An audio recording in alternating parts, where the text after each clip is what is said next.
नमस्कार, मैं हूं ओम प्रकाश शर्मा। आज हम हैं सुल्तानपुर जिले के अलीगंज क्षेत्र में। यहाँ पर कुछ हमारे साथ युवा जो हैं वो मतलब पढ़ने लिखने यूनिवर्सिटी में जाते हैं और अन्य विद्यालय में जाते हैं, लेकिन कुछ सरकार द्वारा इस समय कानून आया है कि जिससे जो सवर्ण जात के ब्राह्मण क्षत्रिय जो हैं, जो सामान्य वर्ग के लोग हैं, उनके लिए एक ऐसा कानून सरकार द्वारा लाया जा रहा है जिससे उनको लगता है कि अंधकारमय जीवन उनका होगा। ऐसे में उनसे भी हम बात करेंगे, लेकिन उससे पहले मैं बता देना चाहता हूं कि सरकार द्वारा ये जो कानून लाया जा रहा है वो उनके नज़र में बहुत ही काला कानून माना जा रहा है कि जिससे उनके आने वाले भविष्य जो एक दो पीढ़ी बाद होगी उनको किसी भी प्रकार की सरकारी नौकरी में आना संभव नहीं होगा, क्योंकि इस तरह से जो आरक्षण की कैटेगरी दिखाई जा रही है उससे लगता है कि सामान्य वर्ग के लोगों को आरक्षण के में दबा दिया जाएगा, जो योग्य लोग हैं उनको दबा दिया जाएगा। साथ में ऐसे भी कानून लाए जा रहे हैं कि जो लड़कों के भविष्य के लिए खतरनाक हैं, जैसे यूनिवर्सिटी में जो पढ़ रहे हैं उन पर छोटी जात के लोग कभी भी आरोप लगा करके उनका जीवन बर्बाद कर सकते हैं। ऐसे में ही चलते हैं, डायरेक्ट उनसे पूछते हैं जो इस समय हमारे साथ कुछ छात्र जुड़ने वाले हैं और उनके बारे में जानना चाहते हैं कि भैया आप कहाँ। भाई साहब, आप थोड़ा सा अपना परिचय दीजिए पहले। भैया हम प्रमोद पांडे, राणा प्रताप पीजी कॉलेज सुल्तानपुर से। तो ये जो यूजीसी है उसके बारे में आप क्या कहना चाहते हैं? यूजीसी का मतलब होता है यूनिवर्सिटी ग्रांट कमीशन जी। मतलब हिंदी भाषा में का बोली जाए तो विश्वविद्यालय अनुदान आयोग। विश्वविद्यालय अनुदान आयोग। हाँ। विश्वविद्यालय अनुदान नाम तो सुने में बड़ा अच्छा है, विश्वविद्यालय बहुत दिन से है यूजीसी। जी जी। लेकिन एमन सरकार एक कानून ला दी और वो कानून ऐसा ला दिया है कि SC ST OBC के छात्र जो है जनरल कैटेगरी के छात्रन पे अगर जाति सूचक कोनो भी आरोप लगा दिए थे तो बिना पूछे उनसे बिना पूछे मतलब कोनो मतलब होकर कोनो जांच पड़ताल न हो, कमेटी गठित कीजिए और तुरंत उनका सस्पेंड कर दीजिए कॉलेज से। क्या जेल भेज दिया जाएगा? जेल 3 साल का सजा का प्रावधान। अच्छा, 3 साल का इसमें सजा का प्रावधान। 3 साल की सजा का प्रावधान तो जैसे यूजीसी जो आएगा उसमें और एक नियम और इसमें है, ये है कि आप अगर अपना बचाव पक्ष करते हैं, वो आरोप अगर झूठा भी सिद्ध हो जाता है उस कमेटी के द्वारा, तब भी शिकायतकर्ता को कोई मतलब कोई जो पान खाए के थूके चला जाए कोनो मतलब नहीं ना। और जो आरोपी रहे मतलब जिसके ऊपर आरोप लग रहा है ओके तो जिंदगी गर्त हो जाती है। ऐसा भी तो हो सकता है कि जैसे सामान्य वर्ग के जो बच्चे कुशल हैं, विद्वान हैं, बच्चे अनमने, अगर उनको पढ़ते हुए देखा जाए तो प्रतिस्पर्धा या कहने का मतलब है कि उनको नीचे खींचने के लिए ऐसा भी आरोप लगाया जाए। बिल्कुल भविष्य खराब करने। भाई रैंकिंग होती है एक प्रकार से कॉलेजों में। जी रैंकिंग होती है सभी कॉलेजों में, बड़े यूनिवर्सिटियों में रैंकिंग होती थी पहले, अब तो समान है, एकदम रैंकिंग नहीं होती है। अब ये तो सबसे ज्यादा रैंकिंग को बढ़ावा दिया जा रहा है। जी भाई, वो कभी भी रैंकिंग का आरोप हमारे ऊपर लगा सकते हैं ना, वो हमसे रैंकिंग जब मन के तब कर सकते हैं। उनके जब भी मर्जी हुए एक भाई धमकी दे दी है कि हम तुका फंसा दे, तुका 3 सस्पेंड करा दे पूरे कॉलेज से। जी। और हम कितना फाय चिल्लाई, हमका कोनो हमारा सुनवाई नहीं ना। तो जैसे होता है कि नौकरी के समय में अगर कोई आरोप लग जाता है, कोई किसी भी प्रकार की कोई आपको कानूनी कार्रवाई कर दी जाती है तो आप उस नौकरी के काबिल नहीं रहते हैं। जी जी बिल्कुल। तो ऐसे में तो सवर्णों को नौकरी कैसे मिलेगी? भाई जब हम पढ़ ही न पाओ तो नौकरी तो सवाल नहीं उठत। जब भविष्य सब खत्म हो जाए, अंधकार में चला जाए हमारा, तो फिर नौकरी कहाँ मिले कहा हमें। ऐसे में सरकार को क्या करना चाहिए सवर्णों के साथ? क्या इस तरह से कानून? सरकार को पहले तो हमारा तो हम इस कानून के विरोधी हैं। जी। पहले तो हम इसका विरोध करते हैं पूर्णतया। अगर विरोध ये कानून खत्म ना किया जाए तो इसमें बदलाव लाया जाए। किस तरह का बदलाव? इसमें बदलाव ये लाया जाए कि कम से कम अगर किसी के ऊपर आरोप ना सिद्ध हो तो जो आरोपी जो इनको जो है आरोप लगा रहा है शिकायतकर्ता, उसके ऊपर कठोरतम कार्यवाही होनी चाहिए। इसका कोई प्रावधान ही नहीं है उस कानून के अंदर। कहने मतलब कम से कम आरोप ना लगाए। और इसमें जो कमेटी गठित होगी उसमें SC ST OBC इन 3 कैटेगरियों के व्यक्ति तो रहेंगे। अरे एक व्यक्ति जनरल के भी रहता तो कम से कम वो जनरल वालों की बात तो सुन लेता। उस कमेटी के अंदर जनरल को कोई मतलब स्थान ही नहीं दिया गया है। आपका आरोप है कि कहीं ना कहीं सरकार इसमें दोषी है, जो इस तरह से काला कानून आपको लोगों पर थोप रही है। जी बिल्कुल। अरे अभी यूजीसी आप ले लीजिए, यूजीसी क्या कहते हैं उसको, नीट पीजी का, जी नीट पीजी में देख लीजिए आप, नियम लगाए हैं, उसको लिखित रूप से दिए हुए हैं कि भैया हम इसको, हमारी सीटें खाली रह गई थी, इसको भरने के लिए हम जो है ये कानून ले आए। बैकलॉग कहते हैं। हाँ, हम सीटें खाली रह गई थी, उसको भरने के लिए हम जो है कट ऑफ कम कर दिए हैं। अच्छा, ठीक है ना, कट ऑफ कम कर दिए हैं। अब जनरल वालों का कट ऑफ 800 में 103 नंबर पाएंगे तो वो नीट पीजी में क्वालिफाई सिलेक्शन होगा। हम विकलांग हैं, जनरल कैटेगरी विकलांग हैं, हमारा सिलेक्शन 95 नंबर लाने पे होगा। अच्छा, हमारा सिलेक्शन, हम हैंडीकैप्ड हैं जी, हमारा सिलेक्शन 95 नंबर ले आएंगे तब हमारा सिलेक्शन नीट पीजी के लिए होगा जी। और वहीं पे अगर जो है ये DWS नहीं, SC ST OBC इनको -40 कट ऑफ आएगा। अच्छा, मतलब 0 से माइनस में जा रहे हैं। हाँ, 0 से 0 तो बातें छोड़ दो, ये परीक्षा ना भी दें तब भी इनका जो है सिलेक्शन हो जाएगा।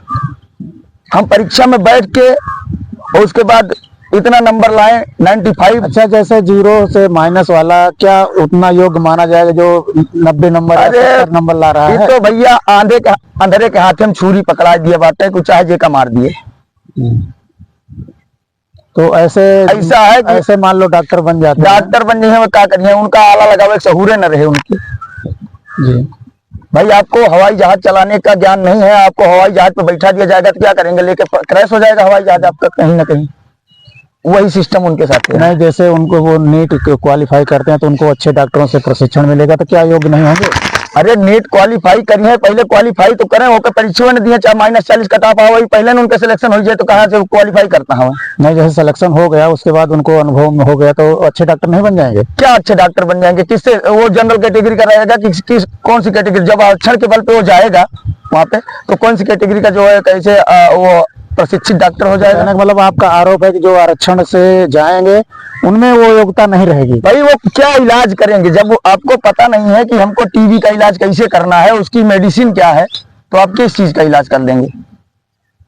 जी, ऑपरेशन करे का घोड़े का कह रहा था, मोड़े का ऑपरेशन करता है, पेटे का मन हथियार छोड़ दिया था।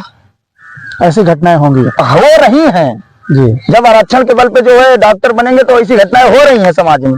जी, ऑपरेशन करना था दाएं पैर का कर देते हैं बाएं पैर का। जी। तो जब डिस्क्वालीफाई लोग जाएंगे और डॉक्टर बनेंगे जी, तो क्या करेंगे वो समाज के साथ? डॉक्टर को भगवान माना जाता है। जी।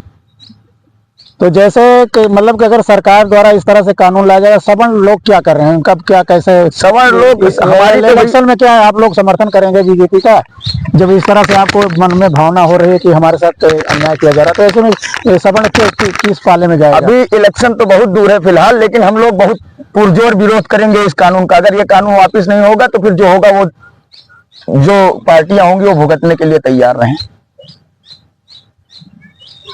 जैसे अब थोड़ा सा हम राजनीति के दौर पर इस पे चलते हैं कि जो सरकारें हैं, जैसे मान लीजिए अखिलेश जी की सरकार है, सपा सरकार है, कांग्रेस सरकार है, वो भी आरक्षण का विरोध नहीं करती है। कोई भी आज तक 75 साल में जितनी सरकार आई हुई है, 75 साल के हम रिकॉर्ड बताओ तो जितनी सरकार आई हुई है, दलितों की सरकार, पिछड़ों की सरकार, अल्पसंख्यकों की सरकार, यही सबके सरकार सब बताओ थी, केहू कबो जनरल कैटेगरी की सपोर्ट नहीं की। क्या सवर्ण गरीब नहीं होता है? 100% वही हम पूछा चाहिए सरकार से। 4-4 हजार रुपया की नौकरी करे वाला है बाबन ठाकुर, खानजादा और पठान, सैयद शेख, बनिया लाला, 4-4 हजार रुपया की नौकरी नहीं करत है। लेकिन सरकार तो कहती है सरकार का लागत है कि ये बस महारथी हैं। आप सामान्य वर्ग से हैं इसलिए अमीर हैं। जातिगत भेदभाव है, ये तो थोपा जाता है जबरदस्ती हमारे खोपड़ी पे, जातिगत भेदभाव की वजह से। जैसे आज तक बीजेपी को एक ऐसी पार्टी मानी जाती थी कि जो सवर्णों की पार्टी मानी जाती थी, लोग आरोप लगाते थे कि ये ब्राह्मणों, क्षत्रियों और सब धनियों की पार्टी है। इस प्रकार से जो इनके साथ कैसा मतलब भेदभाव किया जाए? कहाँ दिखावे आप एक चीज, एक ऐसा लाभ दिखावे जो खाली सवर्ण का दे हुए बीजेपी पार्टी और केहू को छोड़ दे हुए, खाली एक लाभ हमका बता दिए, खाली बस एक पॉइंटेड एक लाभ जो बीजेपी पार्टी खाली समझ कर दे हुए और सबका छोड़ दिए, सबका बैठ कर दे हुए। आने वाला भविष्य क्या होगा बच्चों का? आने वाला भविष्य अगर ऐसे ही रहा तो भाई डिस्क्वालीफाई लोग जाएंगे, आगे बढ़ेंगे, और भविष्य तो अंधकार में। जो जैसे कहा थे घोड़ा के पैर में रस्सी बांध के खींच लिया और गधा का आगे दौड़ा दिया, बस सेम वही नियम है। जैसे कि आरक्षण का है कि SC ST को जो आरक्षण मिलता है, तो क्या इसका लाभ सामान्य वर्ग पाते, मतलब आरक्षण जो है SC ST वाले पूर्णतः पाते हैं? हम वह आप बोला चाहते हैं कि SC ST के वर्ग के जो लोग हुए थे, जो निचले स्तर के लोग हुए थे, सबसे नीचे वाले, वह बेचारे उनका खेते के काम करे से छुट्टी नहीं मिलते, वह यूनिवर्सिटी DU JNU पढ़े नहीं जा पाते, सुल्तानपुर के राणा प्रताप तो पढ़े नहीं जा पाते, वह कौन आरक्षण लिया था? ये आरक्षण के लाभों जो मिलता है ना, वो SC ST OBC के वही कैटेगरी के मिलता है जो ऊपर यह अपर कास्ट में, मतलब 10-20% जो है, बस वही बार बार वही लाभ लेते हैं। एक IAS का लड़का अगर SC कैटेगरी का एक IAS हो जाता है DM, वो फीस नहीं भरता है, जो मतलब जो फॉर्म भरा जाता है उसकी फीस वो नहीं भरता है। वहीं एक होमगार्ड जो होता है जनरल कैटेगरी का, उसका चपरासी वो पूरी फीस पेड करता है उसको, क्योंकि वो IAS है, उसको आरक्षण का लाभ है, इसलिए वो फीस नहीं भरेगा। और वो होमगार्ड है, 15,000 रुपये सैलरी पाता है, लेकिन उससे पूरी फीस पेड करवाई जाती है। ये एक तरह से समझ लो जातिगत भेदभाव सरकार स्वयं बना रही है। नहीं, जातिगत के साथ साथ जो गरीब हैं, क्या उनको मतलब कि जो अब वही 10% जो 20% में सीमित है, वही हम आपको बताएं, एक DM के औकात का होता है, एक होमगार्ड के औकात का होता है। DM फार्म के पैसा नहीं जमा करता है, वो आरक्षण का लाभ लेता है, और लेकिन जो होमगार्ड है वो आरक्षण के लाभ तनिको नहीं मिलता, उसके ऊपर धन्नी भेज दी जाती है। समझे आप एक बात का? गरीब जो हुआ थे, एक गांव में खेत में किसान काम करे वाला, वो चाहे जोने वर्ग के हुए, SC ST OBC जनरल कोनो कैटेगरी के हुए, वह अपने लड़का का इतनी महंगी फीस, आज की शिक्षा व्यवस्था देखा था कितनी महंगाई है, इतनी महंगाई में वो अपने लड़का का स्कूल भेज नहीं पाए। 1200 रुपया ही गाँव वाले लगे थे LKG UKG के। शिक्षा और स्वास्थ्य तो इस समय बहुत महंगा हो गया है, आप सब देखता है। अब आप एक स्कूल में एडमिशन करवाए, बढ़िया स्कूल है कोनो, तो कई फीस 1200 रुपया होता है। ग्रामीण क्षेत्र में जो नॉर्मल स्कूल है उनके फीस 500-500 रुपया है, आप पढ़ाया जाता है। तो अब एक गरीब आदमी, निचले तबके का आदमी जो मजदूरी करता है, घर बनाता है या कोनो प्रकार से मजदूरी करता है, वो अपन खाए पेट भरे कि अपने लड़का इनका अच्छे स्कूल में भेजे। आने वाला भविष्य सामान्य वर्ग का क्या होगा? आने वाला भविष्य अंधकार में जाता है सामान्य वर्ग। क्या उनको आगे पढ़ने का अधिकार मिलेगा? पढ़ने का अधिकार, अब अधिकार तो हमसे भारत में अधिकार तो कहूँ कोनो नहीं छीन सकत फिलहाल, लेकिन जो तरह से कानून बनाए के घेराबंदी होती है, वो जो है हमका सबका रैंकिंग के शिकार बना होती है। क्या सामान्य वर्ग के साथ साजिश की जा रही है? बिल्कुल साजिश होती है, बिल्कुल रैंकिंग के शिकार बना होती है। हमारे सबके ऊपर ऐसा बना होता है सिस्टम की, जो है भाई आप दबाई जाए।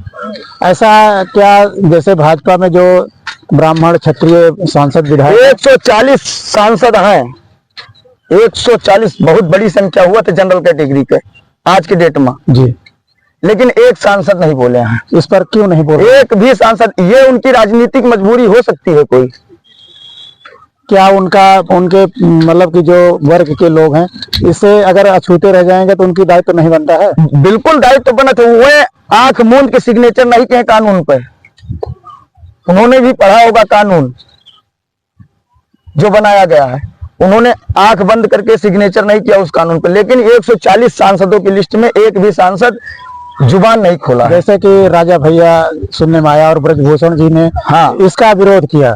दोनों, ब्रजभूषण शरण जी इससे कुछ है नहीं, और राजा भैया विधायक हैं, अपनी पार्टी के स्वयं नेतृत्व करता है, उन्होंने विरोध किया है, लेकिन अभी उनका विरोध वहां तक नहीं पहुंचा है जैसे उत्तर प्रदेश की सरकार में मुख्यमंत्री योगी आदित्यनाथ जी हैं जो सामान्य वर्ग से जी, और डिप्टी CM भी ब्रजेश पाठक जी हैं, तो ऐसे में उनको विरोध करना चाहिए। बिल्कुल करना चाहिए, उनको हम लोगों के अस्तित्व की लड़ाई लड़नी चाहिए। भाई ये कानून क्यों हम लोगों के ऊपर खतरा बनाया जा रहा है? कोई भी आए के ऐरा गैरा आरोप लगाएगा, आरोप सिद्ध भी ना हो और हम लोग जेल चले जाएं।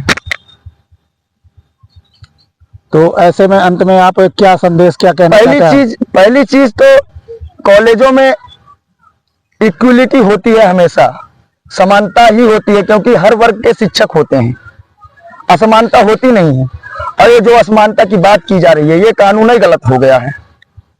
पहली चीज तो कॉलेजों में भाई अगर शिक्षक वर्ग है, स्टूडेंट वर्ग है, तो ऐसा तो होता नहीं कि इस स्कूल में इस कैटेगरी का ही छात्र पढ़ेगा। जैसे कि हम लोगों को भी शिक्षा दीक्षा दी जाती थी, तो वहाँ भेदभाव, जातिगत भेदभाव नहीं होता था। वहाँ एससी के बच्चे और एसटी के बच्चे, बैकवर्ड के बच्चे अलग तो बैठाया नहीं जाता था, सब दोस्त रहते थे और एक दोस्त की तरह पेश आते थे। ऐसे में जब भेदभाव होगा तो उनके मन में कहीं न कहीं अब ये कानून बना के भेदभाव का बढ़ावा किया जा रहा है। ये कानून से भेदभाव बढ़ सकता है, पहले नहीं था भेदभाव।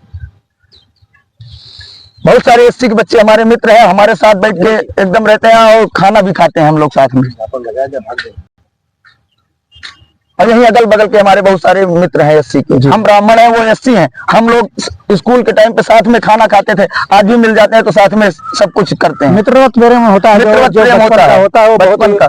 तो उसमें जातियां ये, लेकिन इसमें जातियों का भेदभाव नहीं होता। जब जातियों को घुसेड़ दिया जा रहा है तब तो भेदभाव होगा ना। कहीं ये राजनीति से प्रेरित है, साजिश, राजनीतिक साजिश की जा रही है और ये कामयाब नहीं होगी।